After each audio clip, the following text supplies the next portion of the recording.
В эфире программа «Актуальное интервью», в студии Юрий Осипов. Здравствуйте.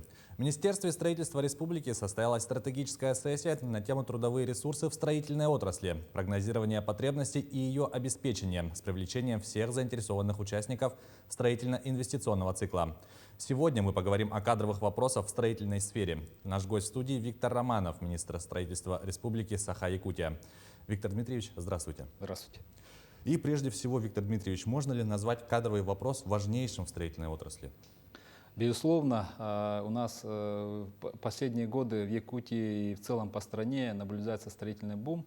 В прошлом году у нас установлены рекордные показатели по вводу жилья, 705 тысяч квадратных метров. Это исторический показатель современной республики. Да? Соответственно, и реализуется ряд многих национальных проектов. В прошлом году введено 57 социальных объектов различного назначения. В этом году задача ввести не менее 76 объектов, да, у нас в планах, поэтому вот эти вот нарастающие объемы строительства, они все равно дают понимание, что необходимо обеспечение достаточными трудовыми ресурсами. Ну и в свете того, что у нас изменения, внешнеполитические влияния, курсы доллара, да, постоянные изменения, влияние специальной военной операции. И вот эти все факторы влияют на обеспечение трудовыми ресурсами, потому что у нас львиная доля рабочей силы обеспечивается за счет иностранной рабочей силы. Ну и продолжая тему, какие специалисты сегодня нужны больше всего? По специалистам у нас это в основном рабочие профессии, потому что у нас строительные компании, они в основном целом, можно сказать, что обеспечены инженерно-техническим составом. При этом у нас в рабочих профессиях требуются такие профессии, как монолитчики, каменщики, штукатуры, сварщики, то есть все вот эти основные рабочие профессии, которые требуют большого количества рабочей силы. Да, и можете ли вы подробнее рассказать о том, какими силами обеспечивается этот ресурс, и можете ли вы сориентировать о востребованности сегодня специалистов?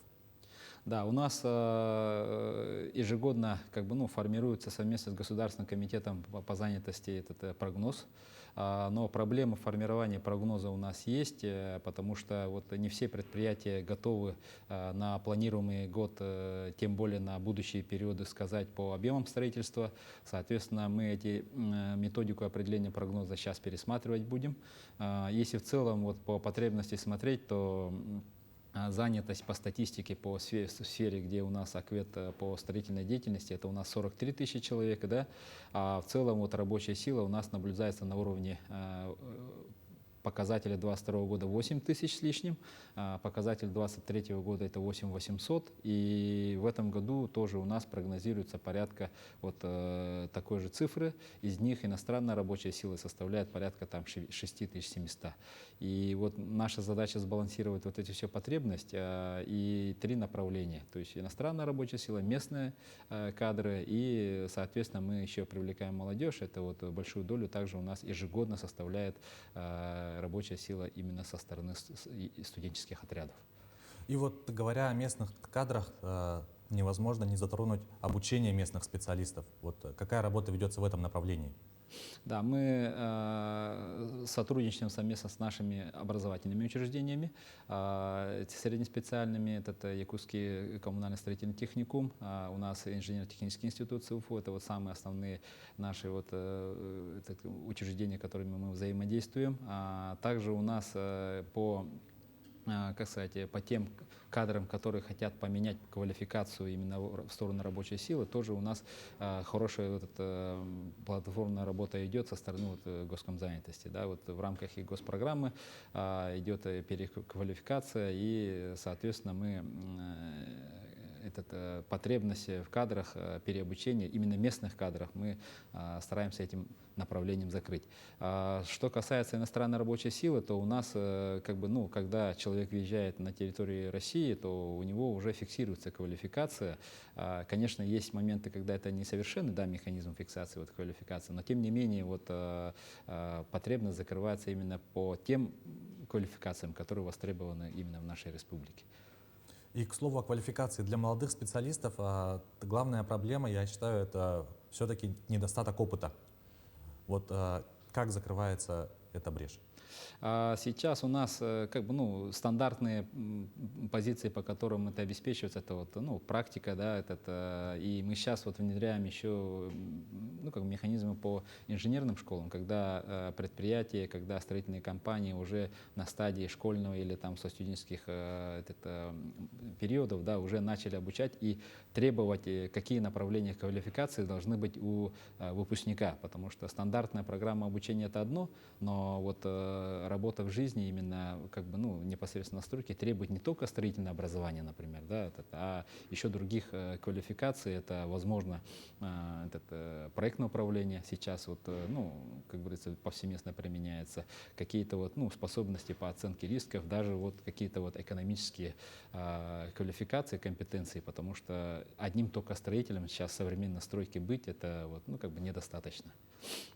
И вот какие проблемы по решению вопроса нехватки рабочей силы, помимо озвученных вот в строительной отрасли, вы можете еще озвучить?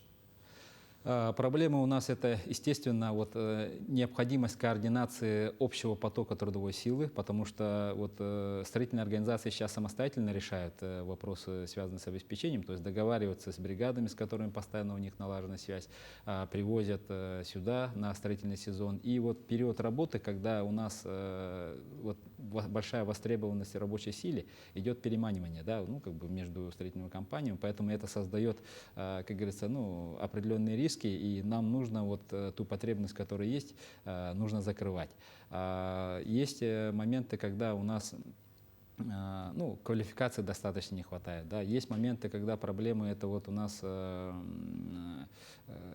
необходимость перехода на механизацию. То есть как бы мы переходим с того, что только рабочие силы, они в будущем не будут закрывать. Поэтому мы идем по степени механизации именно по повышению производительности труда. Ну и отсутствие прогноза – это самое основное, основная проблема, которая вот на сегодня не дает правильно спланировать обеспечение вот трудовыми ресурсами именно в строительной отрасли. И мы методику сейчас делаем, и в ближайшее время, я думаю, вот это, как бы, ну, у нас будет понимание, чтобы мы до 30-го года уже понимали, сколько каких ресурсов, по каким направлениям, потому что у нас стройка – это не только школы и жилье, да, у нас и промышленные объекты есть, потому что строительные компании идут работать и в промышленные компании, есть очень большой объем строительства в дорожной сфере, например, и это все создает общий дефицит рабочей силы. И вот вы упомянули, что участие принимают строительные отряды. И бывает ли так, что вот из строительных отрядов ребята меняют направление и идут не по профессии, на которой учатся, а, собственно, идут в строительство? Ну, естественно, такое есть. Как бы, ну, есть моменты, когда в строительство приходят не со строительным образованием, да, вот экономисты, финансисты, там, ну, это как бы в жизни есть. Но есть у нас еще показатели статистики, ну, не совсем хорошие, конечно, да, вот количество выпускников, которые выходят из строительных образовательных учреждений, у нас трудоустраивается по специальности очень немного. Это примерно 26%, и это очень низкий показатель, и в текущем году у нас в планах увеличить эти показатели в 2 раза. То есть мы должны понять, в чем именно проблема, что как бы, ну, молодой человек, например, учится, да, и после окончания он не идет по специальности, потому что, как говорится, ну, если отучился, то должен же работать в этом направлении. И мы вот эти моменты должны совместно с университетами, мы должны это все, и Министерством образования должны это все уладить. А есть ли сегодня какие-то предположения, в чем может быть все-таки проблема, почему ребята не идут работать по специальности, а меняют сферу деятельности? У нас специфика строительной отрасли, это у нас непостоянство, да, то есть как бы строительная компания, не, как промышленная компания, не может там на 5 лет спрогнозировать объем производства, а строительная компания, она живет вот объектами, которые по 44-му закону выигрывает, например, да, на тендерах. И, соответственно, он не может гарантировать, допустим, выпускнику, сказать, что ты здесь будешь работать там ближайшие там 3-5 лет, его берут на конкретные объекты. И зачастую эти объекты не только в городе Якутске, да, то есть как бы надо ехать на север, там Чакурдах, Абыйский район там и так далее, да, то есть как бы и выпускники иногда не готовы вот менять и выходить из зоны комфорта и там полный сезон находиться вдали от, как говорится, дома и так далее. Поэтому здесь именно надо готовить, что строитель это не тот, кто постоянно вот в Якутске в офисе сидит, да, это немножко вот, ну, как бы специфичная работа, и человек должен быть морально готов к этому. И в этом свете у нас вот планируется вот разработка большой программы. И вот страт-сессия как раз наша была направлена на это направление. И мы собрали всех участников вот, инвестиционного цикла, то есть начало от проектирования, заказчики, миграционные службы, этот комитет занятости и предприятия непосредственно, да, то есть генеральные подрядные организации, субподрядчики. Мы всех собрали и определили вот проблемы, выработали решения, и в ближайшее время мы должны совместно с Государственным комитетом по занятости разработать программу обеспечения трудовыми ресурсами строительной отрасли до 2030 года. Это у нас выполняется в рамках персонального поручения главы республики Арсения Сергеевича Николаева, да, что мы в будущем не испытывали серьезных проблем при, как сказать, реализации наших проектов. Потому что у нас сейчас вот, скоро запустятся новые национальные проекты, и как вот по прошедшем Госсовете по строительству было анонсировано, у нас объемы строительства только будут увеличиваться. И говоря о стратегической сессии, можете рассказать о ней немного подробнее? Вот помимо этих принятых решений, как она прошла в целом? Я считаю, что это очень как бы позитивно, продуктивно прошла. Да. Мы там выработали два основных направления. Это оперативные меры. Оперативные меры, они касаются вот непосредственно строительного сезона текущего года. То есть как бы, то, что я говорю, координация, как бы, координация по миграции, координация работы вот студотрядов. В текущем году мы планируем увеличить количество студенческих отрядов, ну, бойцов. Да, вот, если в прошлом году там порядка 1000 было, да, а в этом году у нас в прогнозе 1200. До этого было 870, например. Да, то есть как бы, ну, у нас прогнозируется увеличение. Вот, координация местных бригад будет, потому что специфика строительной отрасли тоже, вот, как сказать, вакансий так таковых нет, а нужно именно вот, координировать перемещение и закрытие объемами бригад, строительных бригад. И вот второй пласт нашей большой работы — это вот стратегические решения, которые до 30-го года. Туда входит и образование, туда входит и вот, как сказать, увеличение количества занятости местного населения, да, вот формирование местных бригад. И это все будет способствовать, как говорится, плановому обеспечению строительными ресурсами нашей отрасли. Что ж, Виктор Дмитриевич, спасибо вам, что нашли время и ответили на наши вопросы. До свидания.